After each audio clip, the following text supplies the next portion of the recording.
नमस्कार दोस्तों, स्वागत है आप सभी का प्रतियोगिता वर्ग में। दोस्तों, आज के क्लास में हम पॉलिटी की सीरीज में चर्चा करेंगे शिक्षा एवं संस्कृति के मौलिक अधिकार एवं अनुच्छेद 32 पर चर्चा करेंगे। तो चलिए क्लास को शुरू करते हैं। आज की हमारी जो क्लास है उस पर हम चर्चा करने वाले सबसे पहले अनुच्छेद आपके 29 और 30 पर। तो हमारा जो 29 और 30 में जो अधिकार दिया गया है, 29 और 30 में जो अधिकार दिया गया इसको बोलते हैं शिक्षा संस्कृति का अधिकार। शिक्षा एवं संस्कृति का अधिकार, संस्कृति का अधिकार। देखिए, सबसे पहले 29 में क्या कहा गया है? 29 में कहा गया है, 29 में कहा गया है नागरिकों के, देखिए हमारा जो अधिकार, मौलिक अधिकार 29-30 में है, इसको बोलते हैं शिक्षा एवं संस्कृति का मौलिक अधिकार। ठीक है, नागरिकों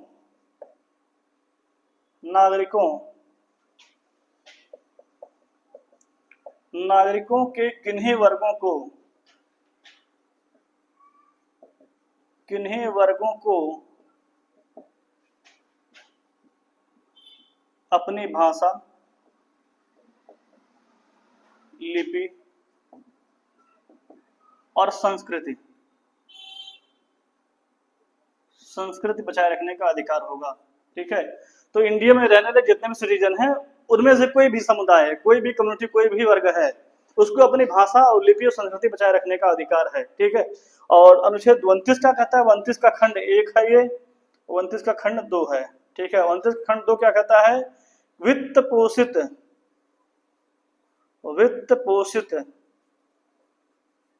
किसी संस्थान में, किसी शिक्षण संस्थान में, किसी शिक्षण संस्थान में केवल धर्म, जाति, मूल वंश, जन्म स्थान, भाषा के आधार पर उसको मना नहीं किया जाएगा। तो अनुच्छेद 29(2) कहता है कि केवल किसी सरकारी विद्यालय में उसकी लैंग्वेज के कारण, उसके कलर के कारण, उसकी जाति के कारण, उसके डेट ऑफ बर्थ, मतलब date of birth of place, मूल वंश आपका क्या है, स्थान कहाँ पे आपका जन्म हुआ है, जाति क्या है, धर्म क्या है, इन आधारों पर एडमिशन में, जो आपका दाखिला लेने में जो आपका वो है, किसी भी सरकारी विद्यालय में मना नहीं किया जाएगा। ठीक है, तो ये आपका जो अनुच्छेद 29 का जो आपका 1 है और 2 है, ये आपका यूनिटी इन डाइवर्सिटी प्रदर्शित करता है, मतलब अनेकता में एकता, मतलब भारत विविधताओं का देश कहलाता है। भारत में विभिन्न प्रकार के लोग पाए जाते हैं, फिर भी हमारा संविधान ऐसा है कि विभिन्न प्रकार के लोगों को एक सूत्र में बांधे रहने का प्रयास करता है, सोचता है कि सभी धरती और आसमान के लिए, धरती जिस प्रकार से सभी प्रकार के मानव धरती और आसमान के लिए एक हैं, उसी प्रकार से भारत सरकार के लिए सभी प्रकार के लोग एक जैसे हैं और उनके साथ एक जैसा व्यवहार किया जाए। अलग अलग व्यवस्था ना, भले हमारी धरती पर अनेक प्रकार के लोग रहते हैं, लेकिन कानून एक तरीके से होने की लगभग पूरी कोशिश की जाती है, कानून एक तरीके से हो, जहां पर आवश्यकता होती है वहीं पर कानून अलग अलग बनते हैं। ठीक है, तो ये आपका 29 हो गया। 30 क्या कहता है? 30 क्या कहता है? अल्पसंख्यक। यहाँ पर चर्चा है अल्पसंख्यक। यहाँ सबसे पहले बात आती है अल्पसंख्यक माइनॉरिटी किसे कहते हैं। देखिए, वैसे तो समानता ही अर्थ अल्पसंख्यक का अभिप्राय ये होता है कि देश में जिस समुदाय की जनसंख्या 50% से कम हो, जिस समुदाय की जनसंख्या 50% से कम हो उसे मानेंगे अल्पसंख्यक। लेकिन हमारे इंडिया में ऐसा नहीं है। ठीक है, ये कुछ अभी तक संविधान में कहीं परिभाषित किया नहीं गया कि अल्पसंख्यक होते क्या हैं, लेकिन वैसे सामान्य अर्थ इसका यही होता है जिसकी जनसंख्या 50% से कम हो। हमारे इंडिया में अल्पसंख्यकों के 2 कैटेगरी है, एक है भाषाई अल्पसंख्यक और एक है धार्मिक। ठीक, अब जो भाषाई अल्पसंख्यक है, मतलब ऐसे लोग, ऐसी भाषा जिसको बोलने वाले बहुत कम है, उनको बोलते हैं भाषाई अल्पसंख्यक। और ऐसे धर्म के लोग जिनकी जनसंख्या बहुत कम है, उन्हें बोलते हैं धार्मिक अल्पसंख्यक। तो जो हमारे यहाँ जो राज्यों का गठन हुआ है वो भाषा के आधार पर किया गया है। तो चूंकि अब देखेंगे कि कौन से लोग, देखिए जैसे मान लीजिए ये इंडिया है, अब इसमें बहुत सारे स्टेट हैं, सभी स्टेटों में अलग अलग भाषा बोलने वाले लोग हैं। तो जो भाषाई अल्पसंख्यक का निर्धारण किया जाता है, जब बात आती है भाषाई अल्पसंख्यकों के निर्धारण की, तो इसका जो निर्धारण किया जाएगा वो राज्य स्तर पर किया जाता है। मतलब किसी राज्य, जैसे यूपी को उठाया गया, यूपी को देखा गया, तो देखा जाता है यूपी में सबसे कम भाषा कौन से लोग बोल रहे हैं, तो यूपी के लिए वो स्पेसिफिक आपका समुदाय हो जाएगा भाषाई अल्पसंख्यक।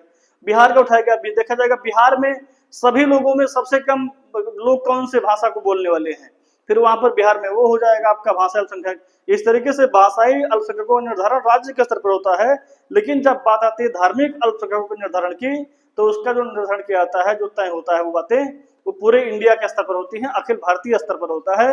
देखा जाता है पूरे भारत में किस किस समुदायों की जनसंख्या कितनी है, ठीक है, तो उस तरीके से निर्धारण होता है। इस प्रकार से हिंदू जो है सभी राज्यों में बहुसंख्यक माना गया है, धार्मिक आधार पर हिंदू सभी राज्यों में बहुसंख्यक माना गया है। अब इसमें दिक्कत यह है, देखिए जैसे जम्मू कश्मीर हो गया, मेघालय हो गया, मणिपुर हो गया, अरुणाचल प्रदेश हो गया, ठीक है, मिजोरम हो गया, इन सब जगहों पर, इन सब राज्यों में आपका जो है हिंदू अल्पसंख्यक है, हिंदू की जनसंख्या कम है, लेकिन चूंकि ओवरऑल इंडिया में टोटल में देखा जाएगा तो हिंदू की जनसंख्या सबसे ज्यादा है, इसलिए उन राज्यों में भी बहुसंख्यक के रूप में हिंदू माने गए हैं। जबकि वास्तविकता यह है कि उन राज्यों में हिंदू अल्पसंख्यक हैं, लेकिन कुछ राज्य ऐसे हैं जहां पर जनसंख्या बहुत ज्यादा है हिंदू की, जैसे कि उत्तर प्रदेश, जैसे कि बिहार, जैसे कि मध्य प्रदेश, जैसे कि महाराष्ट्र, तो इन सब जगहों पे मिला के सबसे ज्यादा हिंदू हो जाते हैं पूरे ओवरऑल इंडिया में। इसलिए जो छोटे छोटे राज्य जहां पर हिंदू ज्यादा नहीं है, वहां पर भी हिंदुओं को बहुसंख्यक ही माना गया है। तो जब धार्मिक अल्पसंख्यकों की बात आती है तो ओवरऑल की चर्चा की जाती है, पूरे ओवरऑल पूरे इंडिया का आंकड़ा लिया जाता है, लेकिन जब भाषाई अल्पसंख्यकों की बात आती है तो केवल एक स्टेट का आंकड़ा लिया जाता है और निर्धारण किया जाता है। अब यहाँ पर 30 में क्या कहा गया है, देखिए बात समझिएगा। अब जो भी अल्पसंख्यक यहाँ कहा गया है, नागरिक का कोई भी वर्ग होगा उसको अपनी भाषा, लिपि, संस्कृति बचाए रखने का अधिकार है। और फिर कहा गया वित्त पोषित जो सरकारी संस्थान होंगे वहां पर इन आधारों पर एडमिशन में भेदभाव नहीं किया जाएगा। अब यहाँ कहा गया अल्पसंख्यकों को अपनी भाषा, संस्कृति बचाए रखने का अधिकार है। अल्पसंख्यकों को अपनी भाषा, संस्कृति बचाए रखने का अधिकार है। और ये बात समझिएगा, जैसे आप मान लीजिए अगर हिंदी के लिए शिक्षण संस्थानों में हिंदी न पढ़ाया जाए, शिक्षण संस्थान हिंदी के लिए ना हो, तो क्या हिंदी का विकास हो पाएगा? हिंदी भी धीरे धीरे विलुप्त हो जाएगी। तो यहाँ पर जो आपकी भाषा, संस्कृति बचाए रखने का अधिकार है, इसके लिए शिक्षण संस्थान स्थापित करना ही पड़ेगा। शिक्षण संस्थान स्थापित करने का अधिकार, प्रशासन करने का अधिकार है। 30 में कहा गया अल्पसंख्यकों को अपनी भाषा, संस्कृति बनाए रखने का अधिकार है, और उसके लिए भाषा और संस्कृति तभी बच पाएगा जब इसके लिए शिक्षण संस्थान होंगे, ठीक है। तो 30 के तहत अल्पसंख्यकों को शिक्षण संस्थानों की स्थापना का भी अधिकार है, भाषा संस्कृति बचाए रखने का अधिकार है। हमारे यहाँ 2 तरीके के अल्पसंख्यक होते हैं, धार्मिक और भाषाई, ठीक है। तो इतना आशा करते समझ में आया होगा। अब चलिए आगे देखते हैं अनुच्छेद 32 पर, ठीक है।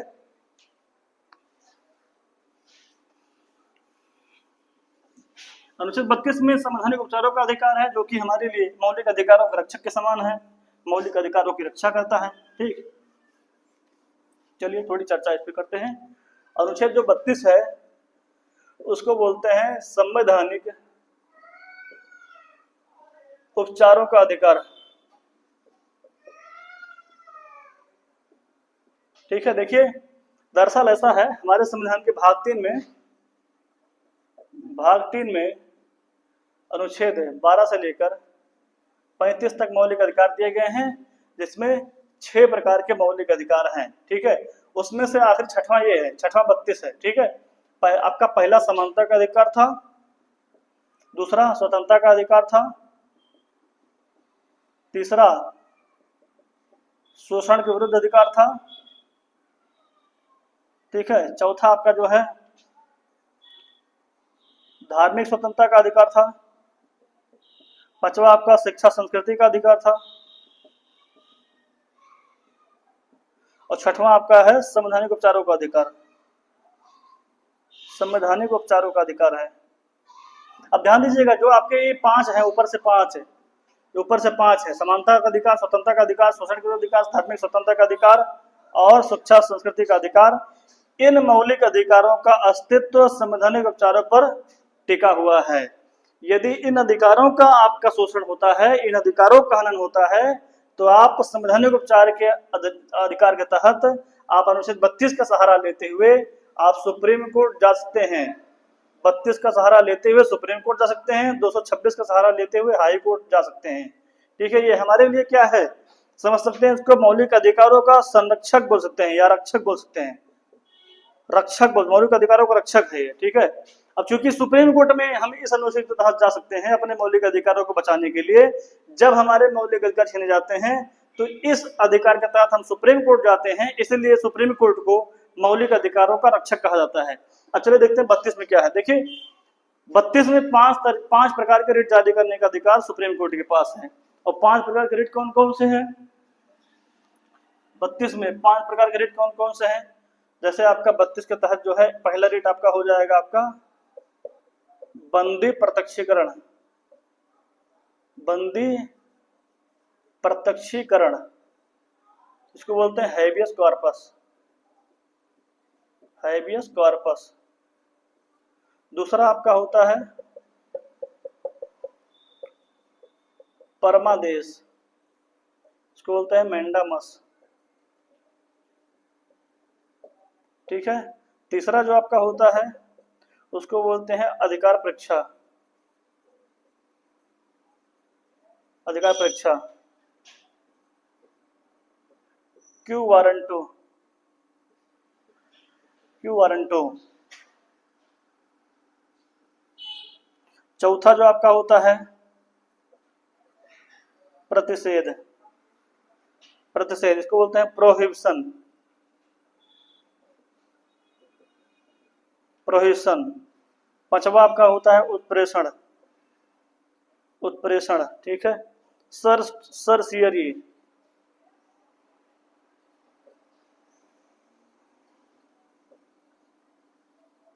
सरसियरी। ठीक है। ये आपका उत्प्रेषण। ये आपके 5 प्रकार के रिट हैं। अब देखिए अगर ये ऊपर के 5 आपके जो 5 मौलिक अधिकार हैं अगर आपके छीने जाते हैं तो आपके पास ये टूल्स हैं, ये समझिए उपकरण हैं जो आपके मौलिक अधिकारों की रक्षा करते हैं। इसलिए 32 को मौलिक में मौलिक कहा जाता है। उस 32 को कहा जाता है मौलिक में मौलिक। मौलिक में मौलिक है ये। मौलिक में भी मौलिक है। क्यों मौलिक में मौलिक है? क्योंकि यदि ये आपका 32 नहीं रहेगा तो ये आपके अधिकार छीने जा सकते हैं, तो आप कैसे बचाएंगे? इसलिए 32 के द्वारा इन अधिकारों की रक्षा कर सकते हैं, इसलिए ये मौलिक में मौलिक है। फंडामेंटल है। चलिए इसको हम सीखते हैं। 5 प्रकार के जो रिट है। अब देखिए सबसे पहले जो आपका है इसका नाम है बंदी प्रत्यक्षीकरण। ठीक है। जिसका नाम है बंदी प्रत्यक्षीकरण। बंदी प्रत्यक्षीकरण के तहत यदि किसी व्यक्ति को गलत तरीके से बंदी बनाया गया है, गलत तरीके से, अवैध तरीके से बंदी बनाया गया हो तो अनुच्छेद 21 का उल्लंघन होगा। बात समझिएगा।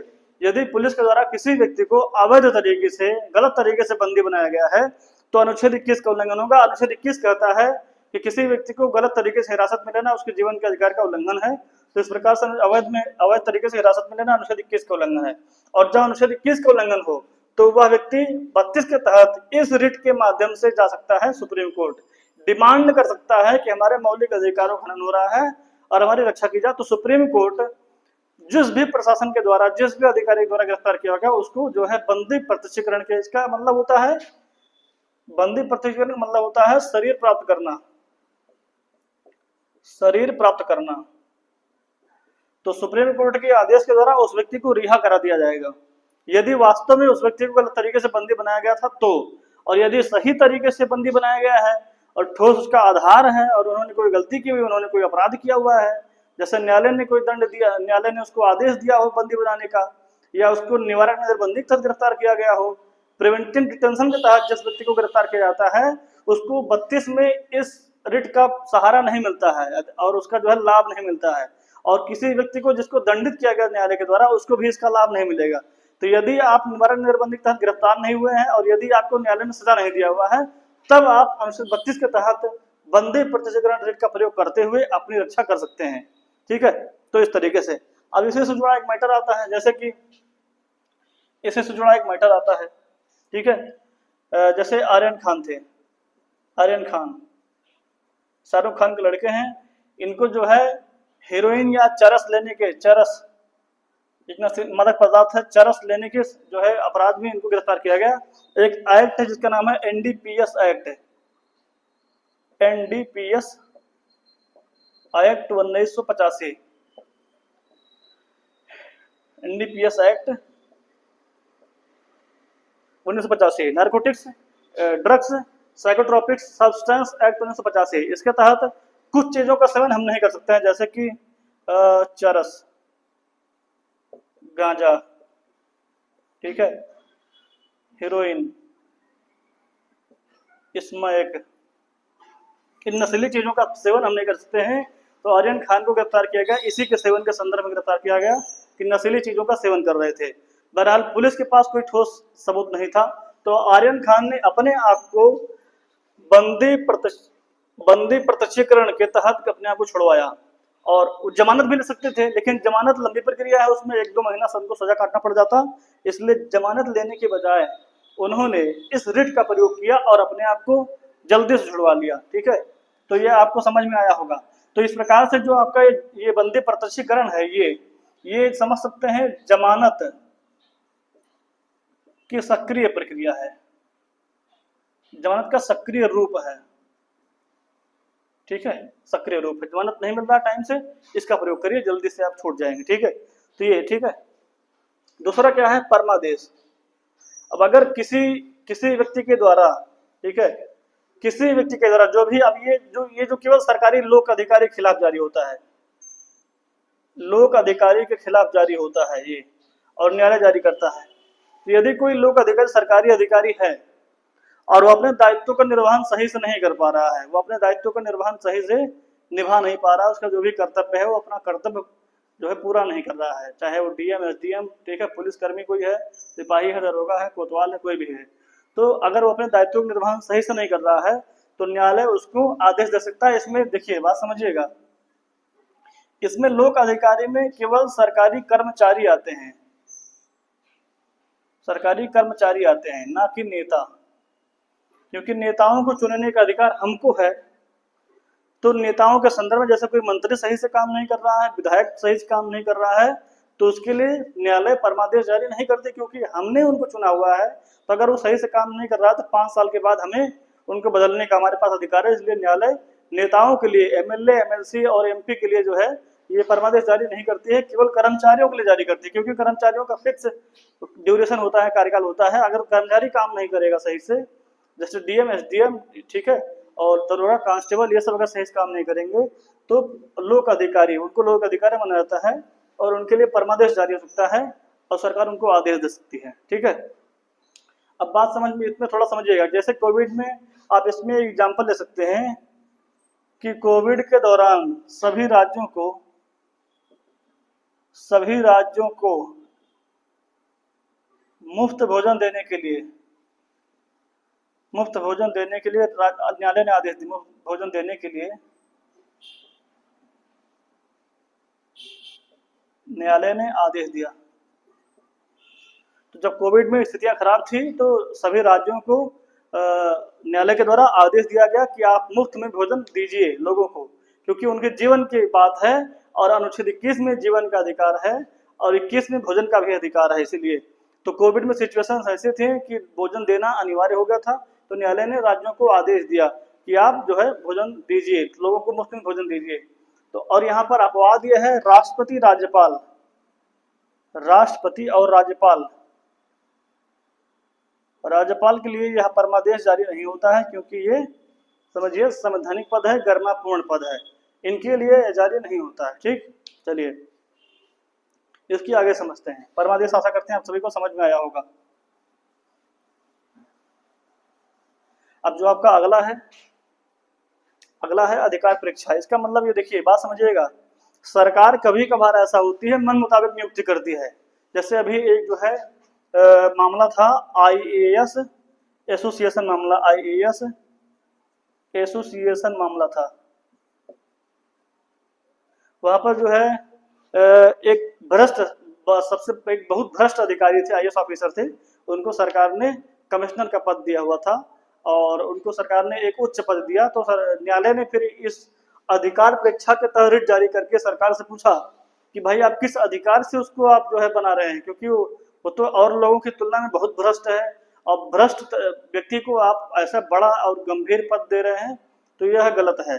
तो सरकार कभी कभार मनमानी नियुक्ति करती है, गलत तरीके से नियुक्ति करती है, और ऐसी नियुक्ति को रोकने के लिए न्यायालय के द्वारा अधिकार परीक्षा रिट जारी किया जा सकता है और पूछा जा सकता है भाई किस अधिकार से इस व्यक्ति को आपने नियुक्त किया हुआ है, ठीक है। या इसके अलावा कोई व्यक्ति स्वतः से ही अपने आप अगर बिना योग्यता के किसी पद को, बड़े पद को, संवैधानिक पद को, ठीक है, प्रशासनिक पद को गलत तरीके से धारण किया जाता है तो न्यायालय उससे पूछ सकता है भाई आपने किस अधिकार से इस पद को धारण किया हुआ है। तो ये होता है अधिकार परीक्षा। तो आईएएस ऑफिसर भ्रष्ट थे और फिर भी उनको बना दिया गया था, बड़ा पद बन दिया गया था सरकार द्वारा। तो सरकार से न्यायालय ने पूछा कि अधिकार परीक्षा के तहत पूछा कि इसको क्यों बनाया गया, ठीक है।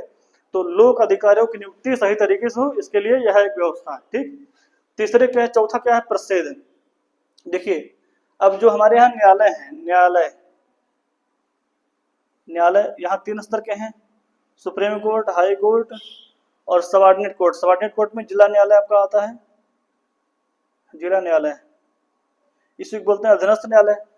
अधीनस्थ न्यायालय, बात समझिएगा, इन दोनों की जो अधीन है अधीनस्थ न्यायालय। वैसे तो न्यायालय की प्रक्रिया में इंटीग्रेटेड सिस्टम है, लेकिन जो इन दोनों हाई कोर्ट और सुप्रीम कोर्ट के अधीन है, जो जिला स्तर पर न्यायालय होते हैं, जब कभी कभार देखिए हर न्यायालय की अपना एक क्षेत्राधिकार है, जैसे काम बटा होता है, जैसे किसी कंपनी में मैनेजर का काम अलग है, सीईओ का काम अलग है, ठीक है, सबका काम अलग अलग होता है, क्षेत्राधिकार बोलते हैं उसे, कि अपने अपने कामों को बांट के दे दिया गया है।